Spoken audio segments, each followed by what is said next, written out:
Los comentarios y opiniones son responsabilidad de quienes lo expresan.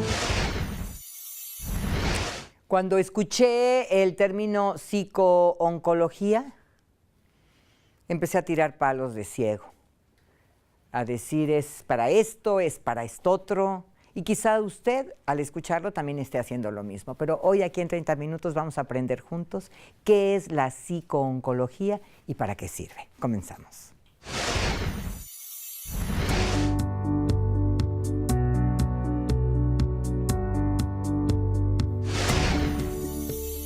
Me da mucho gusto recibir esta mañana aquí en 30 minutos a la doctora Claudia Gutiérrez, psicóloga, y hablar justamente de este tema de la psicooncología. ¿Cómo estás, Claudia? Bienvenida. Mucho gusto en haber sido invitada por ustedes y con todo lo que pueda compartiré las preguntas que me quieras hacer en relación al tema que, como tú estás mencionando, es una disciplina nueva, la psicooncología, aunque la enfermedad es muy vieja. El cáncer lo vemos prácticamente todos los días. ¿Qué hace la psicooncología o qué hace la psicología por nosotros? Bueno, la psicooncología es una disciplina nueva, aproximadamente en los años 70. Comienza a estructurarse para involucrarse en los procesos no solamente psicológicos, sino cómo precisamente la enfermedad desde el punto de vista médico afecta a la familia, afecta a la persona en todas sus dimensiones de manera integral. Una persona enferma, no solamente de cáncer, pues va a tener afectaciones en las dimensiones de su vida, sus procesos sociales, sus procesos psicológicos, emocionales, incluso sus hábitos van a cambiar. Todo esto va a repercutir en la persona, entonces un psicólogo incide en todo el proceso de la enfermedad, desde el diagnóstico en el caso del cáncer, que ha sido pues como un tabú hablar en sí de la enfermedad, porque la han asociado mucho con la muerte. Afortunadamente, precisamente en esta época que te menciono, hubo un rompimiento con esta forma de aproximarse desde los médicos, de no querer dar el diagnóstico directamente al paciente, sino dárselos a la familia por el temor a hacerle, provocarle un sufrimiento al paciente, de tener esta enfermedad tan grave, tan delicada y con esa connotación de mortalidad. Así como la ciencia ha avanzado durante muchos años con diferentes enfermedades, también con el cáncer. Y puedo decirte con mucha satisfacción que los tratamientos hoy en día han sido pues efectivos en muchos casos, sobre todo cuando el cáncer es detectado a tiempo. Y esa es una de las labores que también hace el psicooncólogo, es el tratar de implementar programas para educar a la población de cómo incidir en su propio proceso de salud, ser activo. Hace unos momentos estaban comentando los problemas de salud relacionados con el cáncer de piel. ¿Sí? Detectado a tiempo, pues es posible remitir la enfermedad, ¿no? Y con todos los demás tipos de cáncer así es. Si una persona aprende a cuidarse, aprende a detectar irregularidades en sus propios procesos, es muy probable que esa enfermedad, pues sí, le va a provocar sufrimiento en un tiempo, pero si se le detecta en una buena etapa, va a tener la posibilidad de remitirla. Claro, no todos los tipos de cáncer, pero la mayoría de los tipos de cáncer sí. El más común en mujeres, por ejemplo, el cáncer de mama. Sí, tiene que ver el que yo esté pendiente de mi cuerpo, sea observadora de los cambios que va teniendo con la autoestima, por ejemplo. Pues ese es un elemento importante en la formación de la personalidad, el saberse cuidar, el saberse valorar como persona. Y efectivamente es una persona que tiene una autoestima alta, va a tener cuidado en en preocuparse por sí mismo, pero también influyen otros factores. Por ejemplo, el económico se me ocurre, ¿no? A eso iba, ¿no? Muchas comunidades, nosotros vivimos en un país realmente con condiciones de pobreza extrema, y precisamente en la asociación en donde yo trabajo acuden personas que vienen de comunidades rurales, de comunidades pues en donde no hay los servicios de salud, y cuando llegan es porque ya el cáncer ha avanzado mucho y es muy difícil pues enfrentarlo, ¿no? Claro. Con todo lo que implica. ¿Cómo aborda la psiconcología el poner de frente al paciente con la enfermedad? Es decir, ¿cómo hacer que el paciente acepte de buen talante, no sé si esté bien el término, pero por lo menos que acepte que tiene un problema de salud que puede resultar incluso en la muerte? Bueno, existen muchas aproximaciones metodológicas, pero unas corrientes más recientes que han surgido en la actualidad de la psicología positiva precisamente nos llevan a acompañar al paciente, a trabajar con él aspectos que tienen que ver con la posibilidad, los recursos con los que cuenta para enfrentar las cosas. Es decir, no es ya perdiste tu salud, ya no tienes tu trabajo porque estás enfermo. No, es qué sí tienes, qué en tu vida está, con qué cuentas como persona y qué cuentas alrededor. Como sociedad y como instituciones, por ejemplo, nosotros como asociación civil que hemos tenido la oportunidad de apoyar a los enfermos con cáncer, pues así como nosotras, como esta institución, hay otras instituciones que aportan, que ayudan y que pueden permitir que la enfermedad pueda ser enfrentada de una mejor manera, incluso lograr remitirla. ¿Tú estás en trabajas o prestas ayuda en Ateca? En Ateca, que bueno, es muy conocida en la ciudad de Jalapa y yo creo que en todo el estado, que es Ayúdame Hermano, Tengo Cáncer, y que justamente apoyan a las personas que tienen esta enfermedad, incluso a las propias familias. Hay familias donde ya el cáncer es como un sino. Muere el papá de cáncer, muere la mamá de cáncer. Tengo una muy querida amiga que su mamá murió de cáncer, su papá murió de cáncer, su hermana murió de cáncer, su hermano murió de cáncer y solamente queda ella. No lo ha padecido hasta el momento, pero sé que hay familias con esta estigma, vamos a decir. Así es.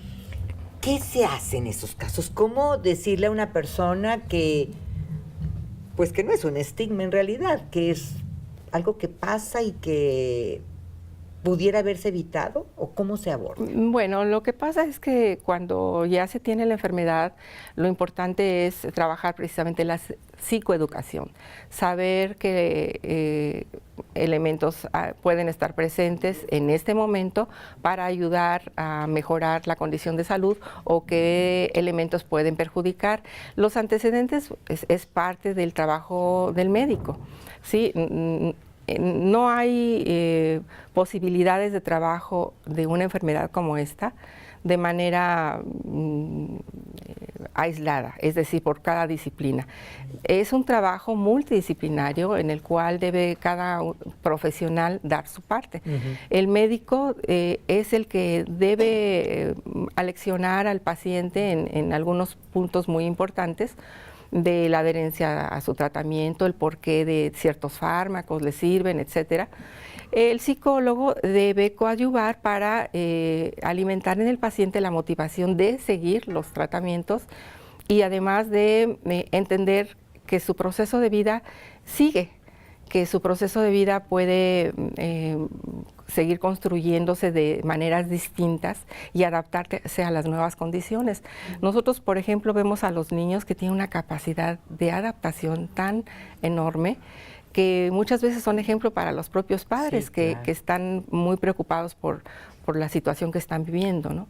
Entonces, la idea es aprender a adaptarse a las nuevas condiciones y a disfrutar de lo que se tiene de la vida. Claro. Hay una idea que cada vez se generaliza más, que en la medida que tú guardas estrés, rencores, odios, preocupaciones, puedes desarrollar el cáncer. Sí hay estudios en donde se compromete precisamente el sistema inmunológico. Nosotros ahí en Ateca precisamente trabajamos una metodología que está basada en equipos de retroalimentación biológica. Estos equipos de retroalimentación biológica nos permiten medir la respuesta fisiológica de la persona ante situaciones de amenaza, ante situaciones de estrés, ante situaciones de dolor también, por ejemplo, o de reacciones hacia la quimioterapia, por ejemplo, de náuseas, todas estas cuestiones físicas que de alguna manera incomodan al paciente, pueden medirse a través de la variabilidad de la frecuencia cardíaca y el paciente puede ir viendo cómo él puede incidir en esos procesos. Antes se pensaba que precisamente el sistema nervioso autónomo, que es el que desencadena las respuestas de alarma, de respuestas hacia las situaciones de emergencia, no podíamos incidir, pero hoy en día se sabe que sí y precisamente esta metodología sirve para eso. Son equipos maravillosos, son unos softwares que, por ejemplo, en la pantalla aparece, por decirte algo, un arco iris. Bueno, no sale el arco iris, sino se le indica al paciente que conforme él va generando respuestas de relajación, que ya previamente se le instruyó para hacerlo, el arco iris va a ir saliendo, va a llegar hasta una vasija en donde van a salir incluso monedas de oro, ¿no? Y entonces el paciente empieza a trabajar perfectamente la técnica. Una de ellas, de las técnicas, es la respiración diafragmática. La respiración diafragmática nos hace o nos permite segregar endorfinas, que son, digamos, como un tranquilizante, como si te tomaras un tranquilizante, pero bueno, lo estás produciendo. Es droga tú. buena. Así es. Ajá. Y entonces el paciente, aunque no sepa leer ni escribir, aunque no tenga un nivel académico, el paciente entiende y de alguna manera va coadyuvando a estas respuestas fisiológicas. Entonces, no solamente se da cuenta que incide sobre sus respuestas fisiológicas, sino que sus emociones, la forma en que aprecia las cosas que le pasan, van a afectar también en su respuesta fisiológica y en su bienestar general. Cuando una persona tiene cáncer, no solamente está afectada a ella, se afecta al entorno. Se afecta a la familia, la pareja, o los padres, o los hijos. ¿Qué hace la psicooncología en este Trabaja la familia precisamente porque es un impacto que no solamente se genera en el paciente lo sufre de verdad, pero también la familia. Y muchas veces, al no contar con las herramientas para relacionarse adecuadamente, para apoyarlo adecuadamente, la enfermedad puede cronificarse más, puede vivirse de una manera más traumática, ¿no? Cuando nosotros actuamos en las primeras etapas del cáncer con la familia, con el paciente y con el cuidador principal, tenemos garantizado pues el bienestar del paciente y de la familia. Tenemos garantizado que él se adapte a estas condiciones que va a vivir, que son pues muy cambiantes porque les cambia los hábitos de vida, de su alimentación, sus relaciones incluso con las personas, les cambia todo. Entonces, el hacer pues una intervención en las primeras etapas y durante todo el tiempo, porque bueno, finalmente el trabajo de nosotros nunca acaba. Están las situaciones de cambios, por ejemplo, si un paciente ha tenido quimioterapia y radioterapia, pero no había necesidad de hacerle una cirugía, pero de momento iba muy bien y de momento dicen, no, pues sí se te va a tener que amputar la pierna o se te va a tener que quitar un seno. Entonces eso pues repercute de manera tremenda. Todo el tiempo es vivir como un duelo, ¿no? Un duelo a dejar muchas cosas que tenía en mi vida y ahora ya no están, ¿no? ¿Qué tan importante es la actitud? Digo, siempre se dice, es que tiene muy buena actitud, pero ¿cómo tener buena actitud ante un un problema de este tamaño? Pues todos los seres humanos tenemos la capacidad de resiliencia. La resiliencia es adaptarte en las situaciones más extremas, ¿no? Pero lo más importante es que no todos pueden sacar esos recursos con los que cuentan.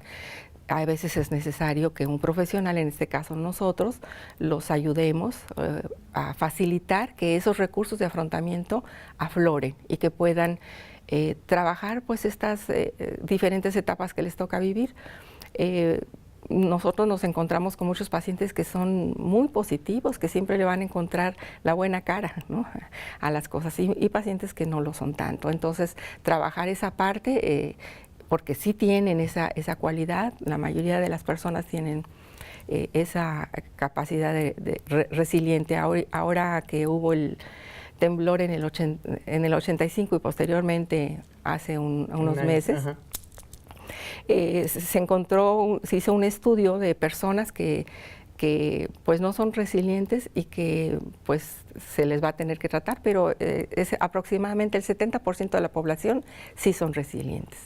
Entonces, o sea que tenemos esa capacidad de adaptarnos hasta las situaciones más extremas y dolorosas, ¿no? Así es, de sufrimiento. Claro. Yo creo que una de las personas más afectadas en el entorno del enfermo es el que mencionabas tú como cuidador principal.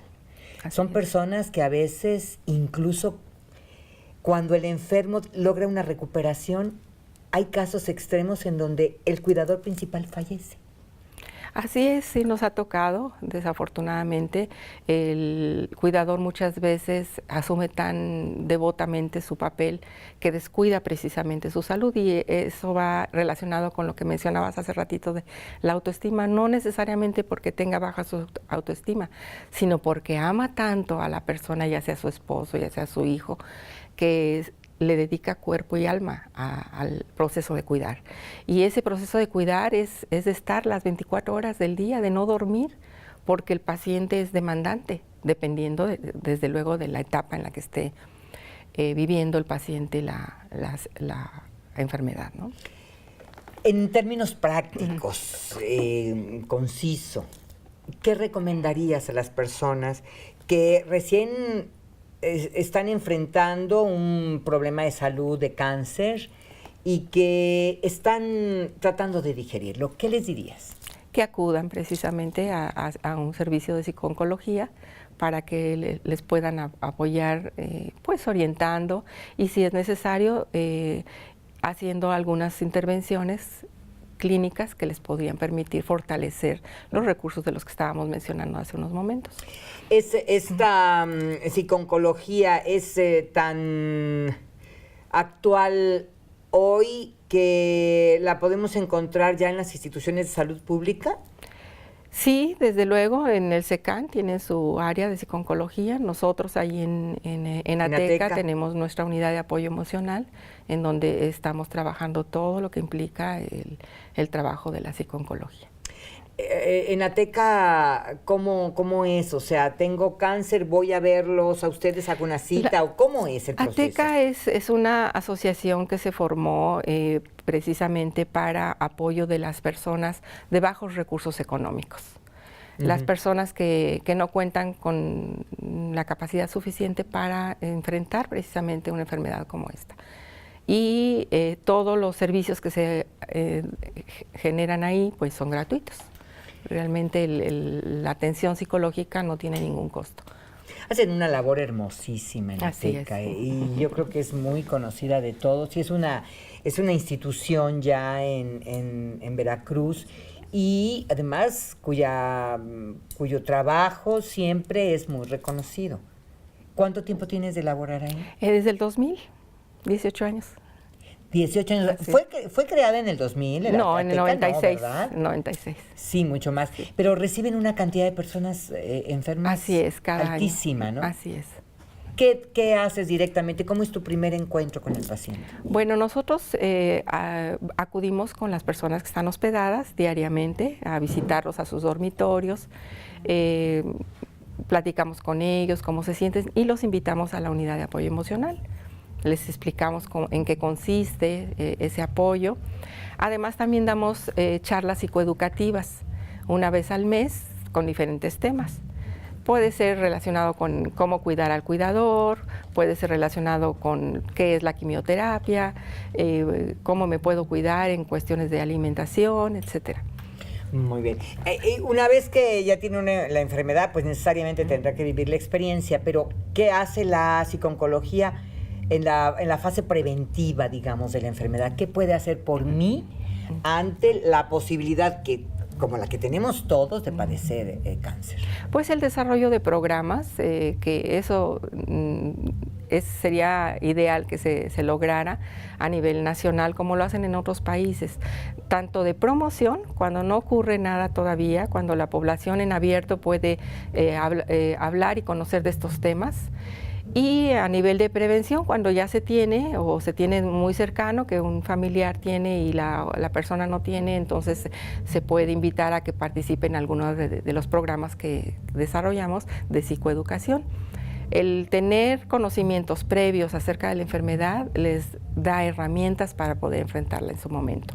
Y quienes ya lo enfrentaron muchas veces se vuelven voluntarios. Y hay muchos grupos. Aquí en Jalapa, por ejemplo, uno de ellos es el Grupo Reto, Mujeres con Cáncer de Mama. En Coatepec hay otro. Hay varios grupos de personas que ya han tenido cáncer, son sobrevivientes y de alguna manera quieren ayudar a otros. Entonces nosotros de alguna manera estamos junto con ellos coordinando, apoyándolos, orientando profesionalmente también en estas formas de comunicación.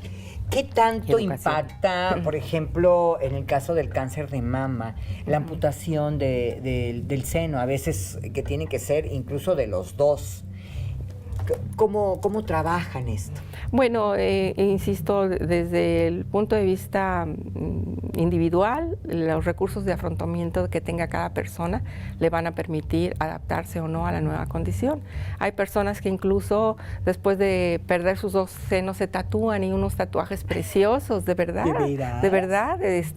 O sea, sin implantes ni nada. Sin implantes ni nada. Hay personas que sí, que desean el implante, ¿no? Pero eso depende de la persona.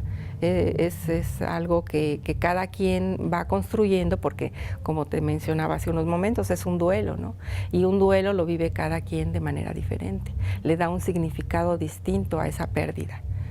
Ya tenemos muy poco tiempo, pero sí me gustaría que no te fueras sin hablarnos justamente de eso que acabas de mencionar. Hay una serie de etapas a partir de que uno tiene ya el diagnóstico de que está padeciendo cáncer. Así es. ¿Cuál es la primera? La primera es la negación. La persona inmediatamente dice, no, esto no me puede estar pasando a mí. Y desde luego es una forma activa de tratar de participar desde los inicios de su proceso, ir a ver otra opinión, ¿no? Eso es bueno. Hay quien no, hay quien lo niega y dice, no, definitivamente no quiero ir ni al doctor, esto no me está pasando a mí, pero se vuelven pasivos. Entonces, la idea es tratar de que estas etapas, precisamente la de la negación, la de del enojo, porque cuando tú dices, pues, ¿por qué me sucedió a mí?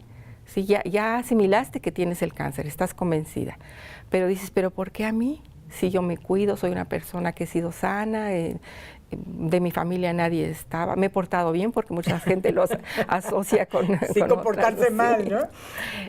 Pero esa etapa también es necesario trabajarla y tiene que ver con aspectos de personalidad, ¿no? Después del enojo viene como que la negociación, ¿no? Bueno, si yo hago esto, si me porto de esta manera, probablemente vaya a mejorar, ¿no? Y pues con el cáncer no se sabe, ¿no? Puede ser que hayas remitido y de repente viene una recidiva. Sí, claro. Entonces, pues esa parte de la negociación, el paciente también tiene que trabajarla, porque tiene que estar atento de que en un momento dado a lo mejor puede volver, ¿no? Ajá. Y luego la última, que es la aceptación total, en la que dices, bueno, ya estoy aquí, estoy de esta manera y cuento con todo esto y voy a seguir adelante, ¿no? En el cáncer terminal, bueno, es precisamente la etapa de los cuidados paliativos, que es muy importante, que se ha descuidado mucho precisamente por el hecho de que la gente no se ha acostumbrado al término muerte, ¿no? Todo el mundo cuando escucha hablar de muerte no quiere saber nada, ¿no? Entonces, el entender lo que es el proceso del vivir y del morir es algo que nos hace falta como educación a todos, estemos enfermos o no estemos enfermos. Y precisamente en la etapa terminal, como le llaman, es una etapa maravillosa, que yo te podría decir que es como el recibir al mundo a un niño en el nacimiento, el saber despedir a una persona en las mejores condiciones es algo maravilloso. Y que el atenderlo adecuadamente con psicooncología va a ser benéfico para el que se va. Para el que se va y para los que se quedan. Y para los que Así es, que las personas que sepan que hicieron todo lo que pudieron haber hecho y se despidieron bien, como quien se va a un viaje. Claro, ¿no? y que todo el mundo quede en paz. Así es. Yo te quiero agradecer mucho, Claudia, el que hayas venido a traernos esta charla. Yo espero que si hay personas que están enfrentando el problema de estar enfermos o de tener algún familiar o alguna persona cercana enferma, pues que esto le haya llevado un rayito de luz y que se acerquen a los profesionales de la psicooncología, claro, sí, para que les auxilien, para que les apoyen y sobre todo para que les informen. Claro. Que te vaya muy bien. Mucho gusto, Leti. Muchísimas gracias. Y bueno, pues a usted también, como siempre, yo le agradezco mucho el favor de su atención y lo espero en la próxima.